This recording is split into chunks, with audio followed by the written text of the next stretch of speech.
This is Dr. Charles Parker, and you're listening to Core Brain Journal.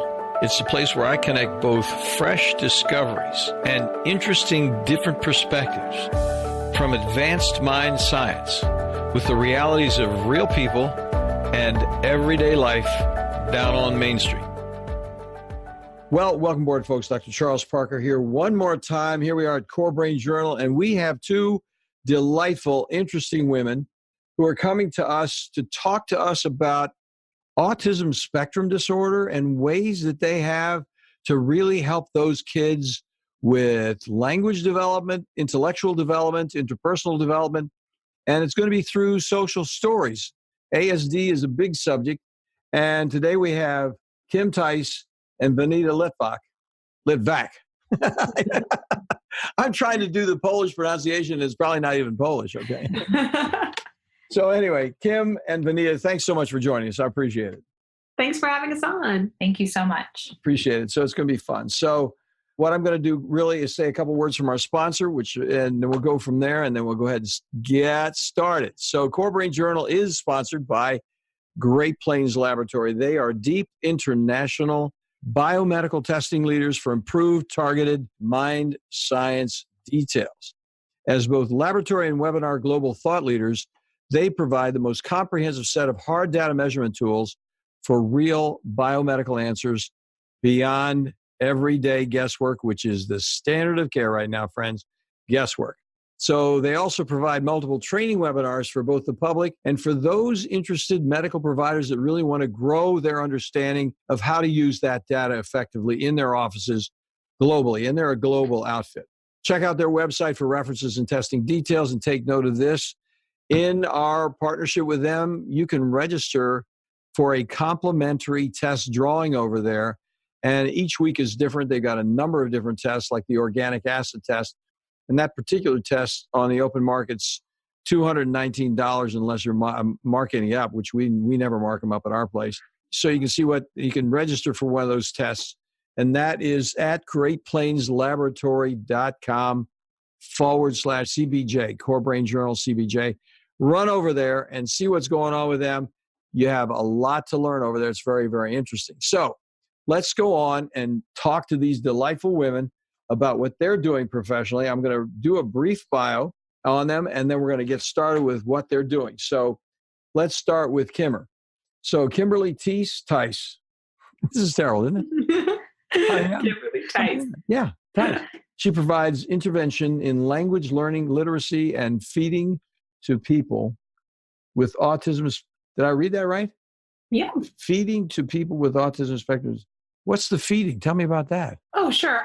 So we're both speech language pathologists. And like I said, it's a birth to death profession. So you can treat kiddos with tic disorders, language, literacy, but feeding is like a huge, I feel like it's spread so much since I became a certified SLP, especially with the rise in autism spectrum disorders. There's so many kiddos that have sensory issues. So they need feeding therapy. Oh my gosh. We'll talk about that. I mean, I looked at it. I glanced over the intro.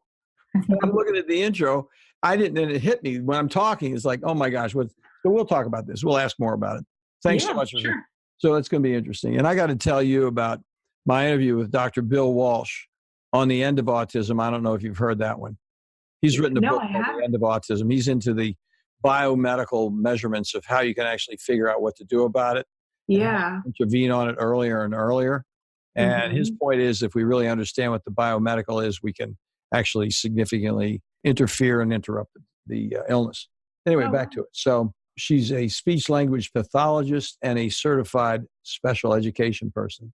She co-authors the Lou Knows What to Do book series and co-hosts the Speechie Side Up podcast with Venita Litvack. She is an affiliate of ASHA, which we'll hear about in just a minute, and special interest groups, language learning and education, and 12 augmentation. And what's that 12 there for? So basically, we're both certified by ASHA. That's the American Speech Language Hearing Association. Yeah. And then within ASHA, there's specialty groups for what you specialize in. So I fit in SIG 1 is language learning and literacy. And then SIG 12 is AAC, which Vanita also specializes in. It's alternative augmentative communication. So people who need additional communication aids to express themselves. Thanks. Yeah, that's, I didn't know there were those subgroups. That's very helpful. Appreciate it. So that's Kimmer. And then we're going to do Vanita. And Vanita serves people with autism spectrum disorder in a variety of settings as an SLP, speech and language pathology person. You got it. And augmentation and alternative communication consultant. She also co-authors the Lou Knows What to Do book series and co-hosts the Speechie Side Up podcast. These guys have the gift of gab. You can hear that. And she is an affiliate also with that same group and those same subsets.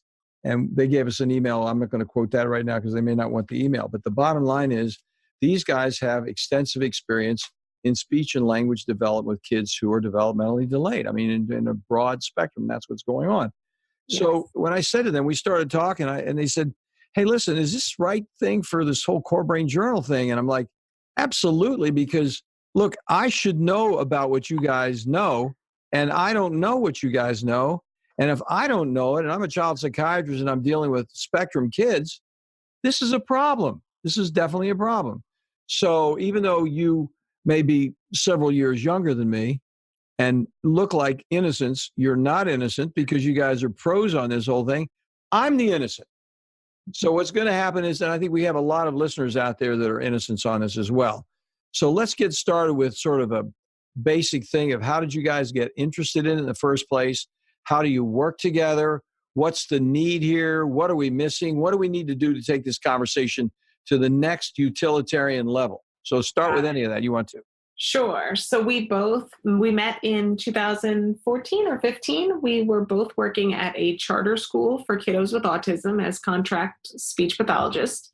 And at this particular school, every different state provides services in a different way, but because of the way the therapy minutes are, we did a lot of whole language groups with kiddos. So the need for social stories arises, and we definitely did not come up with the concept of social stories. They've been in the field used by professionals and teachers and therapists for many years. Carol Gray is actually the person who coined the term social story. And basically, it's a story to teach a child on the spectrum, or even any child, really typical children, about a specific scenario and what's expected of them there.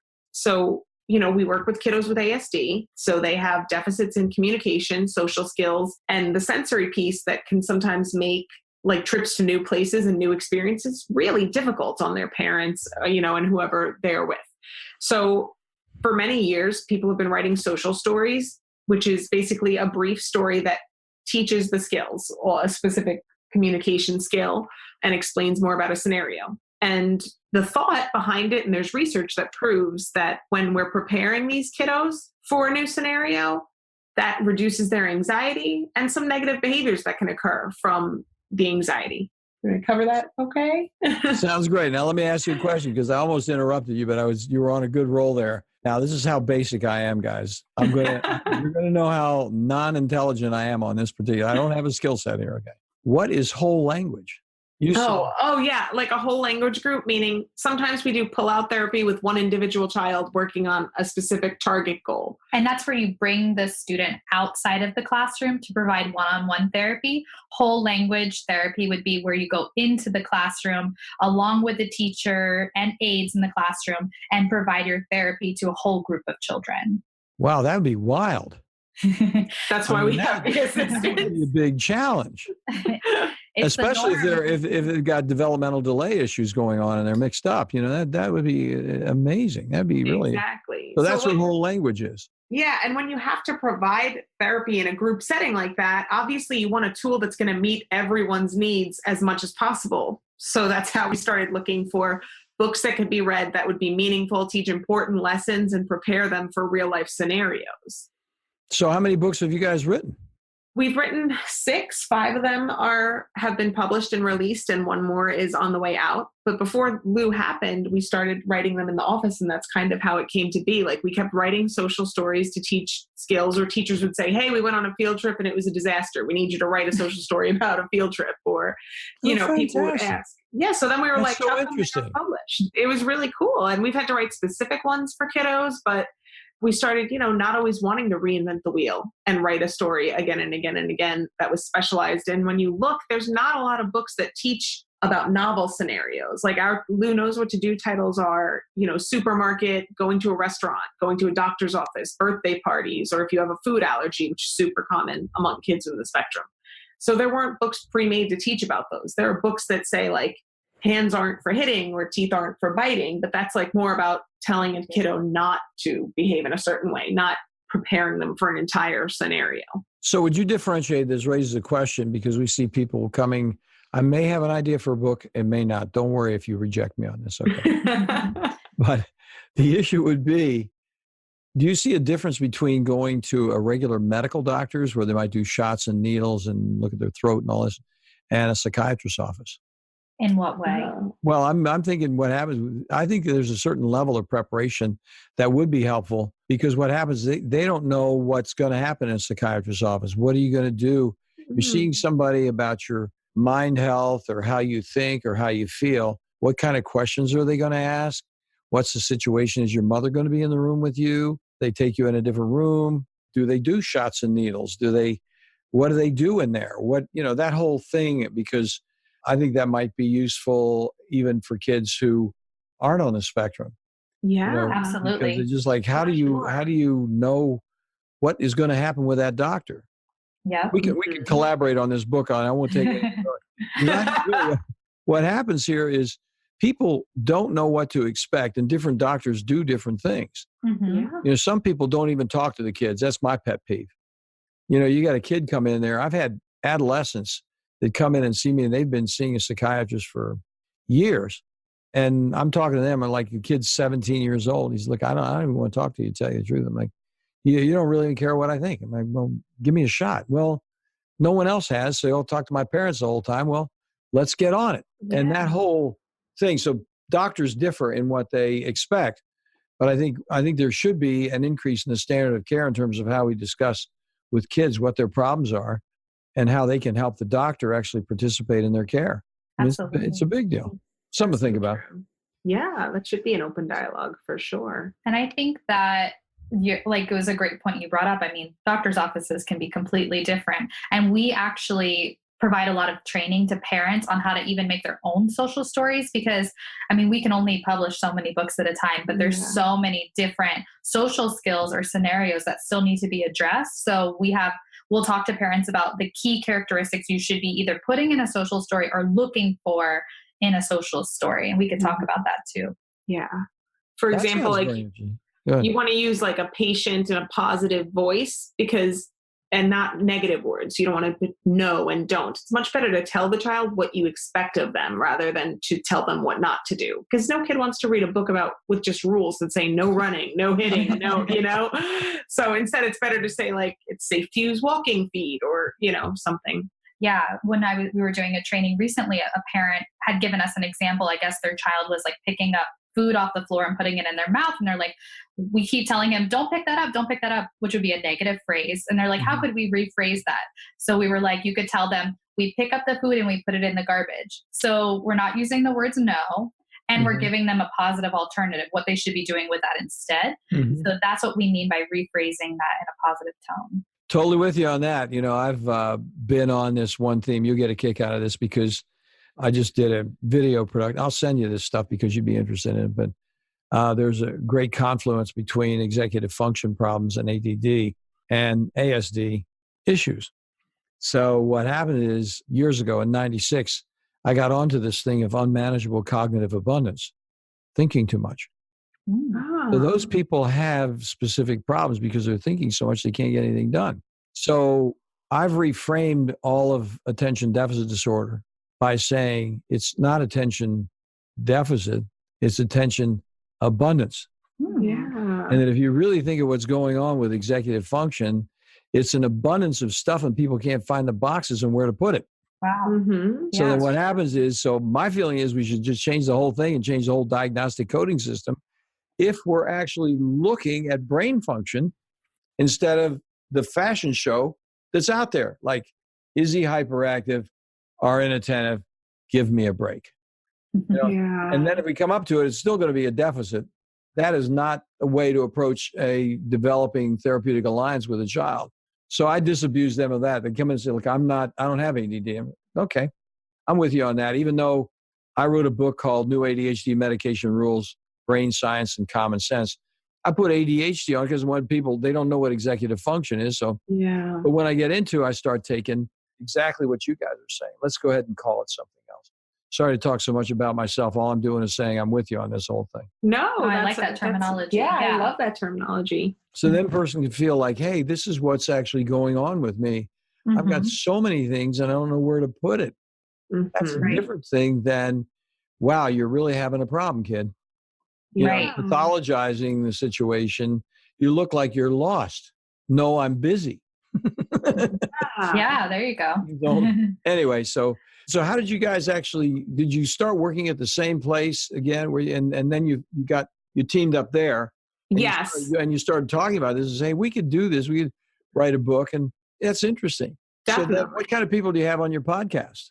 We actually have other speech language pathologists, some really relevant people in our field that'll talk about things that they're really good at, whether it's social media, or we just had a feeding specialist on, or people who developed core vocabulary, which is, I feel like we're throwing out so many different buzzwords. I love the buzzwords. Well, listen, I like the word core anyway. So go ahead and tell us about core vocabulary. What's going on there? I'm going to let you explain this because I feel like you'll do so much better than I will. Okay. So Kim has just passed the ball to Venita there. Okay. I think I'll start at the basics. So basically, we didn't really explain like what a speech language pathologist does and the realms of speech language pathology. So I'll kind of start there and then build up to core vocabulary. But speech language pathologists, we have a full spectrum of services that we provide. It's language therapy, speech therapy, which would be the sounds, like if someone is mispronouncing sounds, fluency if someone stutters, feeding therapy, like Kim said, if someone has trouble either with like the sensory aspect of eating food, like maybe they can only eat foods that are white, or they actually have like a medical dysfunction where the food isn't going down like it's supposed to. We provide therapy to adults, cognitive therapy, executive functioning therapy to adults in nursing homes. And then another area would be reading. We work on, because reading is part of language.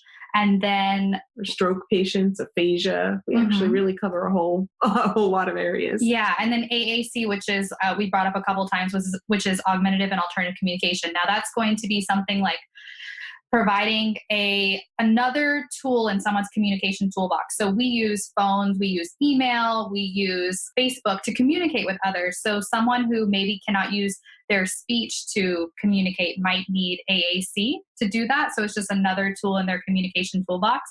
So there's this research that's come out recently about the types of vocabulary we should be providing to these individuals who need AAC. A lot of the times we were just providing them with nouns. And so all they could do is request things. And so core vocabulary is like all of those other words besides nouns, like pronouns, verbs, adjectives, prepositions. So we want to make sure we're providing them access to those words so that they can do more than just requests. I got you. Essentially, it's the most used words in any language that are most valuable for communication. So if we're teaching kiddos nouns, and it's great that I've given you ball or bear or sandwich, but you can actually do so much more with the word more or go or again, like things that you don't necessarily need a specific word. Yeah. They're not hung on a piece of reality. Right. They're really on the process side. Yeah. Then they're actually a situation where you're actually looking at the situation from a distance as opposed to just touching it. You're like looking at context and so on. Yeah. Like more would be context. Yes. And if we bring it back to the original question, which was what type of guests do we have on the podcast? We have guests that specialize in all of those areas because we can't do it all. Yeah. Really? I mean, we can do it all, but it's nice to know that someone specializes in feeding or someone specializes in core vocabulary. And I think it's the same for any field, psychiatry, maybe you work with children's primarily or adults primarily. Yeah, you can work with a certain subset of people, but like you're not going to be an expert in every single piece of psychology. The same way we're not going to be. Absolutely. That's why we do Core Brain Journal, because I think a lot of people are interested in these kind of things that you guys are talking about, but they've never had a chance to talk to anybody like this. They have no idea what speech and language pathology is or what to do about it. I feel like most people hear speech therapy and they think that it means we work with a kiddo with a lisp or like just a kid who can't say a specific sound. And that's what the bulk of people think about it and don't realize that there's so much more that goes into our field. That is so doggone interesting. Yeah. So then when you have the people on, do you talk about the biomedical issues that are, like you mentioned, the stomach and that kind of thing? You guys encourage measurements and that sort of thing to understand what's going on from a laboratory point of view, like I was talking about when I did the sponsor? Yeah, absolutely. I mean, we collaborate quite a bit with other fields, whether it is a dysphagia specialist, so someone who specializes in looking at, what do you call that? A modified barium swallow? Yeah. So they look at, like, they call it like a swallowing study. So it's almost like an x-ray of someone swallowing food. Yes. And that helps us to know, okay, if we're going to be treating this, what are we actually treating? Mm-hmm. What type of therapy do we do to align with that? And then we work with occupational therapists, which work on, I hope I don't offend any occupational therapists, because there's a lot of misunderstanding about our personal field and then also occupational therapy. But I know like fine motor skills they work with. And can you want to add anything to that? Like daily living skills, yes. Adaptive skills. And then physical therapists. We work a lot with physical therapists too, and other professions as well. So when you say that, you then work with them as a team member regarding that particular client or that group of clients. Right. So then they're taking this approach to that particular problem, and you're adding your dimension to their activities. Mm-hmm. Absolutely. That's interesting. Now, how do you deal with the group situation? I mean, we started a little bit on that. To me, that's pretty doggone amazing, because I'm imagining a class. I mean, it's tough enough dealing with the kids who are basically there. But when you have developmentally delayed kids and 1, 2, 3 other adults, how do you actually structure that? What do you do? I mean, I think the key is to work with the team and be on the same page with the team. So you're going to instruct them as to what you want them to do during your lesson, which is mostly just keep the kids on task. And it's way easier, just going back to that patient and positive voice, not to be telling kiddos what not to do. If I'm reading a story and I have a couple people who are off task, I'd much rather pass either a sticker or maybe an M&M if that's a specific kiddo's reinforcer, or just compliment someone else and say, hey, great sitting, Jordan. We focus more on the kiddos that are doing the right thing to kind of pull back those that are off filter a little bit, and working with your team to make sure that they're helping everyone attend, or removing a child if they feel like they need a break. That's very interesting. Let me take a break here. I'm going to have this question when we come back, guys. And that is, now we talked about kids for a while. We're going to go over and talk about the adults. And we're going to talk about adults in the same way we're talking about kids, because I think you probably do groups with adults if you get into residential care. Mm-hmm. And then you have individual difficulties with individual adults. When we come back, I'm going to ask you kind of a little bit of a difficult question, and that is, where do you have the problems with adults in terms of getting the job done? So, folks, we'll be back in just a minute, and we'll ask that question to these guys. Thanks for listening. Back in just a moment. Today, the world of mind science, psychiatry, and mental health is rapidly changing with innovative, comprehensive testing that takes both patients and practitioners into a new world of measured details with useful, understandable, and remarkably actionable plans. The key phrase here is cost-effective. Testing also introduces a key parallel word, predictability. Psychiatric treatment failure, especially after multiple medications and or brief hospitalizations, arises directly from the complexity of measurable brain-body imbalances and impediments that explicitly interfere with medical outcomes and create costly difficulties with inadequately informed supplement and medication trials over time. Great Plains provides a leadership team of biomedical experts with advanced laboratory insights, approved nationally both by the FDA and CLIA laboratory certifications, and is available internationally for both public and medical professions. Great Plains Laboratory is the primary laboratory we've used at CoreSite for years, with excellent customer service for both patients and medical colleagues. They are on the spot. They get it every time. In addition, they provide exemplary training modules, which are webinars and conferences, in an effort to broaden practice perspectives wherever you live. Do follow up on one of these complimentary test offers today at http://greatplainslaboratory.com/CBJ. Yeah, that's Core Brain Journal CBJ. Well, thanks for joining us, folks. We're back to Kim and Venita, and we're talking about speech pathology, language learning. We're talking about all kinds of different intervention strategies.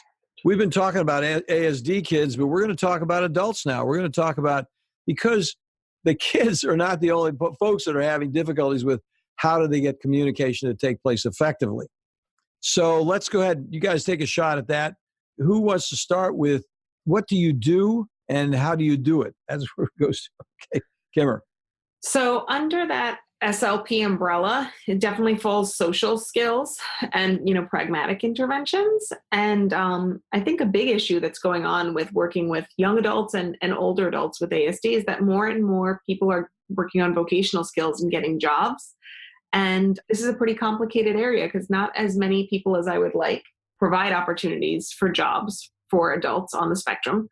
And then once you have a job, these people have delays in communication and social skills. And there's so many different facets of issues going on a job skill, from just being able to perform and follow directions appropriately to social interaction, and social interaction is so complicated. It's not even just like typical goals that we see people working on, like maintaining a conversation. There's like keeping your body in appropriate space, holding in inappropriate comments or things that are considered rude, talking at an appropriate vocal volume, keeping eye contact, using a monotone voice. Like there's just so much to social interaction that we don't realize. And that can be really difficult within our field to teach social nuances because there's ASD people run by rules.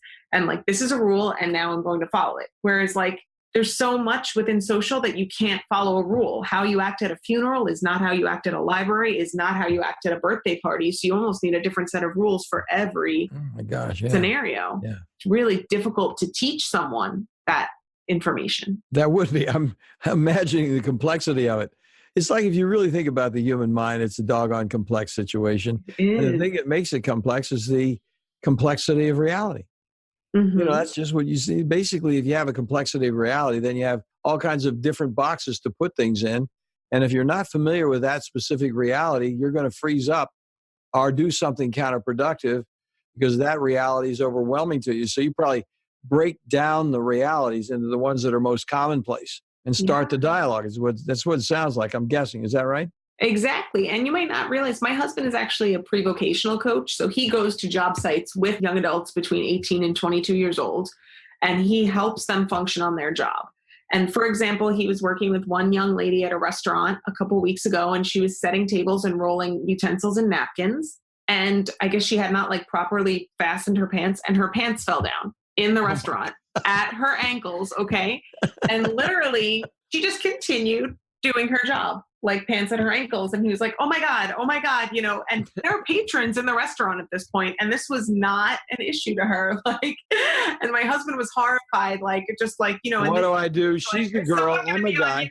Like this, I can't pull her pants up. I know that. Oh, he got a female counterpart and they rapidly solved the problem as quickly as possible. But he was just praying the whole time that there wasn't some like snarky child on YouTube videoing this and posting. Oh yeah. It's too bad. That would have been too bad. And thank goodness nothing came of it. But the point is, to her, she was like, okay, I have to complete this job task. And like, so I'm not going to do anything but complete this job task, even if my pants fall down. Yeah. You could spin that out to dedicated worker. For sure. Absolutely. So then that would have been an interesting developmental opportunity in terms of discussing that and so on, and how you prioritize that sort of thing. That would have been an interesting conversation. So then how about do you go to nursing homes and that sort of thing, residential care facilities? We can. I don't specifically, but we definitely can do that. Yeah, I don't at this point in time. I have in the past, but not at this time. But I mean, I would think that it's the same kind of thing because you got a group of people and they're all trying to figure out what that next level is. And there's some elementary training that you can say, here's a way to think about it, and then start to get some feedback and have a little bit of group process going on there. It'd be very interesting to see how that actually goes. Be very helpful. So the next question is, what do you do when you hit some adversity? Where do you see, let's just stay with whichever group you want to, but I think, take the one that's going to be, I tell you, let's break it up. One of you take the kids and one of you take the adults. What's the most difficult child you've had to work with? And the other one takes the most difficult adult that they've had to work with and how they actually turn the corner with that person. That would be fun. Okay, sure. Do you have someone you're thinking of, or? I do, but I think I'm going to put a little bit of a spin on it. Okay. Okay. Okay, my favorite thing is when I work in the school setting, and my favorite thing that happens is I'll go into a school and I'll speak with whether it's another speech language pathologist or a teacher, and they'll tell me this child is extremely difficult. There's no potential for learning. So for me, I don't know that there is that child that is that challenging, because when I end up meeting the child, so I'll tell these teachers or speech language pathologists, okay, can I see the child? Because you're telling me one thing, but let me see them. Yeah. So I think that the hardest thing of working with a child or even like an adult is either the people that are supporting them or the parents. And I don't know how you feel about that. So it's kind of figuring out how we can work with them to better support that child. Mm-hmm. And so like, I'll give an example. There was one child that I was working with, and the team, like I said, was like, okay, he can't learn. He's not picking up on anything. And so when we sat down with the child and started showing them what they should be doing and giving them practical strategies, and they saw that he could do those things, it like completely turned them around. And another thing I like to do with those family members and the people supporting those children is kind of meet them on their level by asking them questions like, okay, what is most challenging for you? What could help you better help this child? So I don't really go in with like telling them, okay, you should be doing this, you should be doing that, and that'll make him more successful. I start by asking like them questions and kind of pulling out and making them feel like responsible for, better supporting them. Yeah. That makes sense. It's such a seduction to go in and give answers because they want answers. Right, exactly. Just tell me exactly what to do. Yep. The problem is, every answer to a question like that has a categorical implication and doesn't deal with the complexity. So you don't really, and they're like, I'm not going to think about the complexity. Just give me some kind of cookie cutter, something I can do. And it isn't cookie cutter. Yeah. So Kim, what were you going to say? I was going to say from the adult or I've worked a lot recently with high school students with ASD. I think that honestly, the most difficult thing about that is that time is not on your side, and that you've lost like a big window to make some serious impact. And what's happened is a lot of times, these parents are completely overwhelmed. And many years ago, there wasn't resources the way there are now.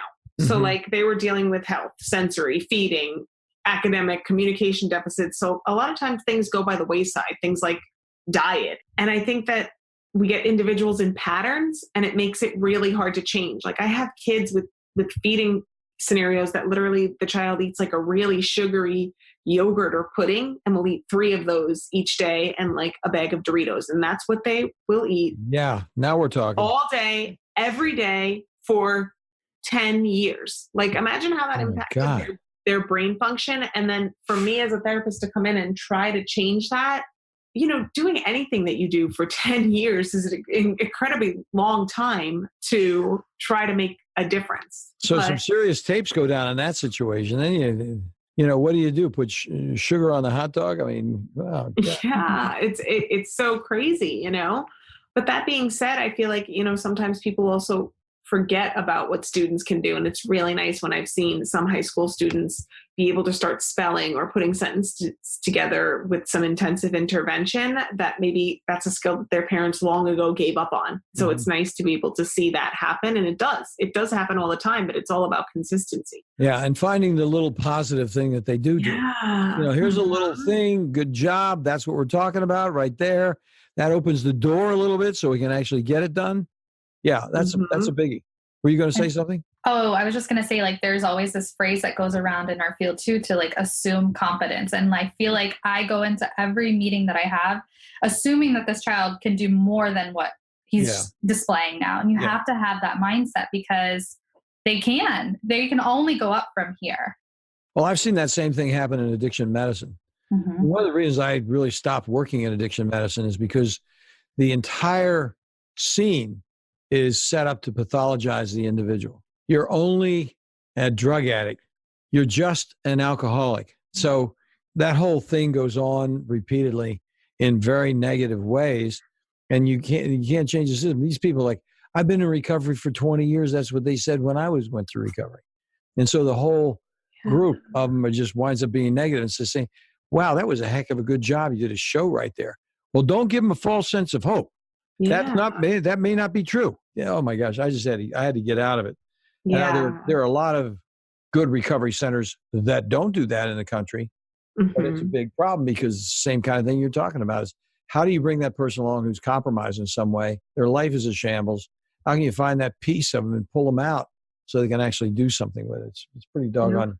It's a big challenge. It's true. It's actually pretty cool with people with ASD that like we can take some of those hyper Rain Man skills and OCD qualities and really turn that into a workable job skill. I have to say, like, they're so specific about wanting to put everything exactly in its place, and they make great filers and great office cleaners and great, there's lots of functional skills. They're on it. They're on it. Definitely. I've seen a couple things like I definitely can explain for sure. Like one time, I think I told you this a long time ago, probably like 12 years ago, I was working with a kid right when iPads first came out. And for whatever reason in his house, they'd even turned the ringer off, and he could like feel the like current of the electrical current or something on the phone. And every single time he would scream and run up the stairs screaming. Maybe I want to say like a second before the phone rang. Wow. And they turned off the ringer thinking it was the ringer, and it wasn't, like, because it still happened. How crazy. There are some ASD skills and talents that we just haven't even, tapped into, scratched the surface on. And we can learn from them. Yeah, absolutely. Yeah. Well, this has been a great conversation, guys. That time went by so fast. I think talking to two of you, it throws me off a little bit because I'm not paying attention to Marcia. She's interesting. Oh my gosh. How do I get them both? Oh my gosh. It's an interesting thing. But listen, I really appreciate you taking the time to come on. Let's go ahead and plug where you guys want to send people so we can get them connected with you. Of course, these are all going to be in the show notes, but let's go ahead and do that if you don't mind. Sure. So you can find us on Instagram at Speechie Side Up. Okay. That's SPEECHIESIDEUP. And our website is the same.com. As is our podcast, Speechie Side Up. Yep. And we have our social book series, Lou Knows What to Do. It's available through Boys Town Press. Is it on Amazon? It is. It's on Amazon. It's on Barnes & Noble. Like I said, we have 5 titles out at this time. That's great. That's great. So that's great. I'm going to have all that stuff in the show notes. I was writing down so that you've got it branded well now because you got the podcast, the website, and the Instagram. So we'll talk about that. And I really appreciate you guys coming on board. And listen, if you have some other wrinkle, you say, hey, Parker, here's something we didn't get into that I think your audience would be interested in, give us a call. We'd be more than happy to talk to you. We appreciate what you're doing out there. Thank you so much for having us. Thanks so much. Thanks a lot. Hang on, guys. I'm going to talk to you after we get offline. Thanks for listening to Core Brain Journal. We're working every day behind the scenes to bring you reports that connect research benches with those street trenches. Here we share the complexity of mind science because, as you know, details really do matter. One of the most pervasive, misunderstood challenges is how commonplace medications, like those written for ADHD, are used so regularly without clear guidelines. If you think you'd like more specifics, take a minute to download my 2-page PDF packed with video links and references on the absolute essentials of how to start ADHD medications. They're easily available at corebrainjournal.com/start. Thanks for listening. Do connect and stay tuned. Together we can make a difference.